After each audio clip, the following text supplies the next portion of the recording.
I'm sorry to have to begin by disagreeing with His Grace. If you're going to be a serious grown-up person and appear to defend the Catholic Church in public in front of an educated and literate audience, you simply have to start by making a great number of heartfelt apologies and requests for contrition and forgiveness. Now, you might ask, you're fully entitled to ask, brothers and sisters, who am I to say that? Well, in the Jubilee Millennium Year of 2000, the Vatican spokesman, Bishop Piero Marini, said, explaining a whole sermon of apology given by His Holiness the Pope, given the number of sins we've committed in the course of 20 centuries, reference to them must necessarily be rather summary. Well, I think Bishop Marini had that just about right. I'll have to be summary, too. His Holiness on that occasion, it was March the 12th, 2000, if you wish to look it up, begged forgiveness for, among some other things, the Crusades, the Inquisition, the persecution of the Jewish people, injustice towards women, that's half the human race right there, and the forced conversion of indigenous peoples, especially in South America, the African slave trade, the admission that Galileo was right, and for silence during Hitler's final solution, or Shoah. And it doesn't end there. There are smaller but significant, equally significant, avowals of a very bad conscience. These have included regret for the rape and the torture of orphans and other children in church-run schools in almost every country on earth, from Ireland to Australia. These are very serious matters, and they're not to be laughed off by references to the occasional work of Catholic charities. But I draw your attention not just to the apologies, ladies and gentlemen, but to the evasive and euphemistic form that they take.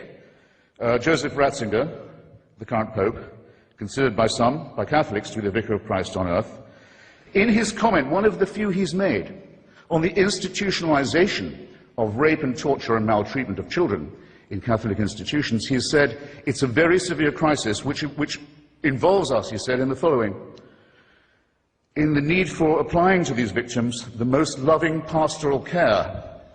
Well, I'm sorry. They've already had that. And to say that this is the responsibility laid upon you by the horrific admission that you've already had to make is not accepting responsibility in any adult sense.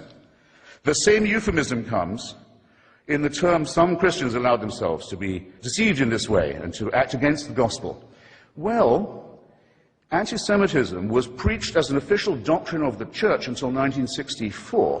Do you think that might have something to do with public opinion in Austria and Bavaria and Poland and Lithuania? There'll come a time when the Church will issue apologies and explanations and half-baked appeals for forgiveness for things it's still doing.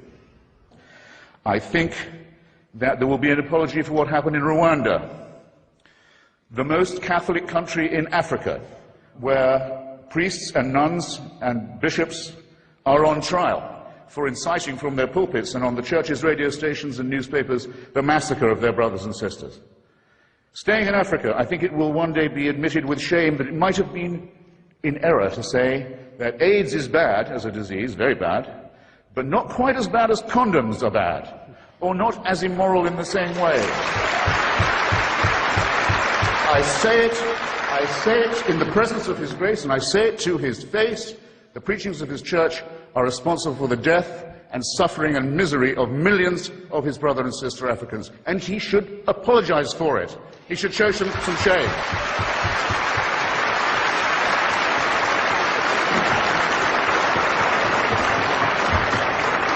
For condemning my friend Stephen Fry for his nature, for saying you couldn't be a member of our church. You're born in sin.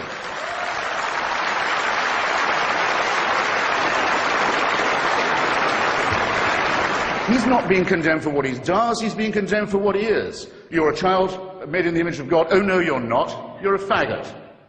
And you can't join our church and you can't go to heaven. This is disgraceful. It's inhuman. It's obscene. And it comes from a clutch of hysterical, sinister virgins who've already betrayed their charge in the children of their own church.